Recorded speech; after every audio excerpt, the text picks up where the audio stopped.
بسم اللہ الرحمن الرحیم۔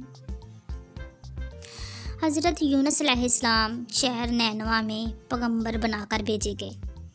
آپ لوگوں کو ہدایت کرتے، نیکی کی طرف بلاتے، برے کاموں سے روکتے تھے۔ آپ قوم سمود کی طرف بھیجے گئے۔ اس قوم کے لوگ بتوں کی پوجا کرتے تھے۔ جب آپ لوگوں کو حق کی طرف بلاتے اور خدائے واحد پر ایمان لانے کی تلقین کرتے، لیکن لوگ آپ کی تعلیمات کا انکار کرتے اور حضرت یونس علیہ السلام سے کہتے کہ ہم تیرے خدا کو نہیں مانتے۔ اس پر آپ کہتے کہ اللہ کے عذاب سے ڈرو، جو بہت سخت عذاب ہے۔ لوگ آپ کی باتیں سن کر آپ کا مذاق اڑاتے اور آپ کی راہ میں رکاوٹیں کھڑی کرتے۔ آپ نے قوم سمود کو راہ راست پر لانے کی بہت کوششیں کی، لیکن بھٹکی ہوئی قوم پر آپ کی نصیحت کا کوئی اثر نہ ہوا۔ تو آپ کو یقین ہو گیا کہ یہ لوگ خدا پر ایمان نہیں لائیں گے۔ آپ مایوس ہو گئے۔ مایوسی کی حالت میں آپ نے قوم سمود کی تباہی و بربادی کے لیے بد دعا کی اور اس سرزمین سے نکل پڑے۔ چلتے چلتے فرات کے کنارے پہنچے۔ آپ نے دیکھا کہ ایک کشتی کنارے پر لگی ہے، لوگ اس پر سوار ہو رہے ہیں۔ ان کی دیکھا دیکھی آپ بھی اس پر سوار ہو گئے۔ جنہیں جانا تھا وہ سب سوار ہو چکے۔ کشتی لوگوں سے بھر چکی۔ اس کے بعد کشتی اپنی منزل کی طرف روانہ ہوئی۔ سمندر پرسکون تھا، آسمان صاف تھا، مسافر اطمینان سے بیٹھے ہوئے تھے۔ جب کشتی بیچ سمندر میں پہنچی تو دیکھا کہ آسمان پر سیاہ بادل اٹھ رہے ہیں، پھر ہوائیں چلنے لگی۔ ہوا اچانک طوفان کی شکل اختیار کر گئی۔ سمندر میں کشتی ڈگمگانے لگی۔ سمندر کی لہریں اوپر اونچی ہونے لگی۔ بارش بھی شروع ہو گئی۔ طوفان کے جھٹکوں اور پانی کے جھیلوں سے کشتی کے ڈوبنے کا اندیشہ پیدا ہو گیا۔ کشتی میں بیٹھے ہوئے مسافروں میں سے ایک نے کہا کہ معلوم ہوتا ہے کہ کشتی میں کوئی ایسا شخص بھی سوار ہے جس سے کوئی بڑی غلطی سرزد ہو گئی۔ جب تک ایسے شخص کو کشتی سے نکالا نہ جائے، کشتی کا صحیح سلامت رہنا محال ہے۔ وہ شخص کون ہے یہ بتانا مشکل ہے جب تک کہ وہ خود کو پیش نہ کرے۔ اس پر حضرت یونس علیہ السلام کھڑے ہو گئے اور کہا کہ میں ہی ہوں جس سے بڑی غلطی سرزد ہو گئی ہے۔ مجھے کشتی سے نکال دیا جائے تو آئی ہوئی مصیبت ٹل سکتی ہے۔ تمام مسافر حضرت یونس علیہ السلام کا منہ تک رہے تھے، جس نے خود ہی سب کے سامنے اپنی غلطی کا اظہار کیا۔ پھر سب نے ایک زبان ہو کر کہا کہ یہ شخص تو فرشتہ صفت انسان معلوم ہوتا ہے، ہم کسی حال میں اسے کشتی سے نہیں نکال سکتے۔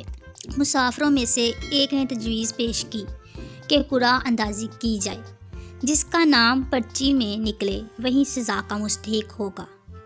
ہم اسے کشتی سے نکال دیں گے۔ چنانچہ قرعہ ڈالا گیا۔ پرچی میں یونس کا نام لگا۔ اس عمل سے لوگوں کو اطمینان نہیں ہوا۔ پھر قرعہ ڈالا گیا تو یونس کا نام ہی لگا۔ اس طرح یہ قول بار بار دہرایا گیا۔ ہر بار یہی ہوا۔ حضرت یونس علیہ السلام نے کہا کہ میں اپنے رب کا نافرمان ہوں، خدا کا علم بھی نہیں ہے، مجھے دریا میں ڈال دو، تمام مسافروں کی جان بچ جائے گی۔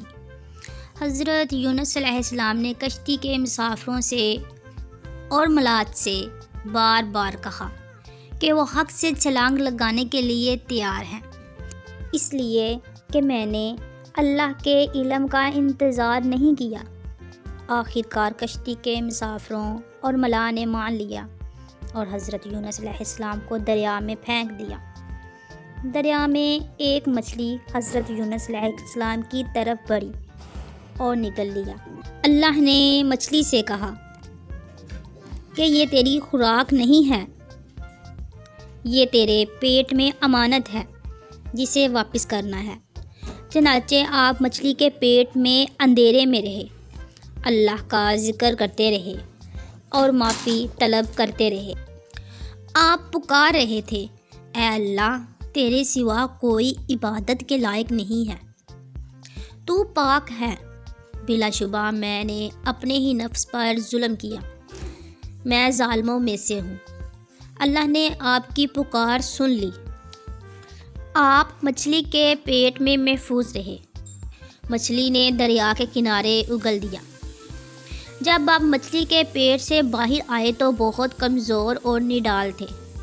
آپ نے کھلی فضا میں سانس لیا اور اللہ کا شکر ادا کیا۔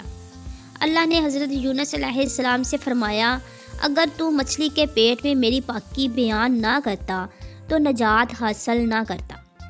جس جگہ پر مچھلی نے آپ کو اگلا تھا وہاں کوئی درخت نہ تھا، نہ کوئی سایہ، دھوپ ہی دھوپ تھی، گرمی بھی ناقابل برداشت تھی۔ اللہ کے حکم سے وہاں ایک بیل دار پودا اگ آیا، پودے کی بیل سے سایہ آ گیا۔ آپ سائے میں بیٹھ کے اور اللہ کا ذکر کرنے لگے۔ کہا جاتا ہے کہ آپ کے پاس ایک ہرنی آتی تھی اور اپنا دودھ پلا جاتی تھی۔ اللہ تعالیٰ فرماتا ہے، ہم نے بغیر گھاس کی زمین پر ڈال دیا اور وہ بیمار تھا، اور ہم نے بیل دار درخت اگایا اور ہم نے اس کو 1,00,000 آدمی کی طرف بھیجا، بلکہ اس سے بھی زیادہ۔ پھر وہ لوگ ان پر ایمان لائے۔ ملک نینوا چھوڑ دینے کے بعد آپ کی قوم آپ کو بہت زیادہ یاد کرنے لگی۔ آپ کے نکل جانے کے بعد پچھتانے لگی۔ لوگوں نے محسوس کیا کہ آپ نبی تھے اور ہدایت کے لیے آئے تھے۔ لوگوں نے اللہ سے معافی طلب کی اور حضرت یونس علیہ السلام کی آمد کا انتظار کرنے لگے۔ لوگوں نے اقرار کیا کہ ہم اللہ پر ایمان لائے، اور اس بات پر بھی کہ یونس علیہ السلام اللہ کے بھیجے ہوئے نبی ہیں، اور آپ کے لائے ہوئے پیغام پر یقین رکھتے ہیں اور یونس علیہ السلام کی تصدیق کرتے ہیں۔ اور قوم کے لوگ ایک دوسرے سے کہنے لگے کہ اگر حضرت یونس علیہ السلام ہمارے درمیان آ جائیں تو ہم سب ان کی تعظیم کرنے لگیں گے اور ان کے حکم پر عمل کریں گے۔ اللہ نے حضرت یونس علیہ السلام کو حکم دیا کہ وہ قوم کی طرف جائیں اور اللہ کا پیغام سنائیں اور انہیں برائی سے روکیں، نیکی کی طرف بلائیں، لوگوں کو آپس میں ایک دوسرے سے اچھا سلوک کرنے کی تلقین کریں۔ چنانچہ اللہ کے حکم پر آپ اپنی قوم کی طرف لوٹ آئے تو قوم نے خوشی و مسرت کا اظہار کیا۔ آپ علیہ السلام کی آمد پر اللہ کا شکر ادا کیا۔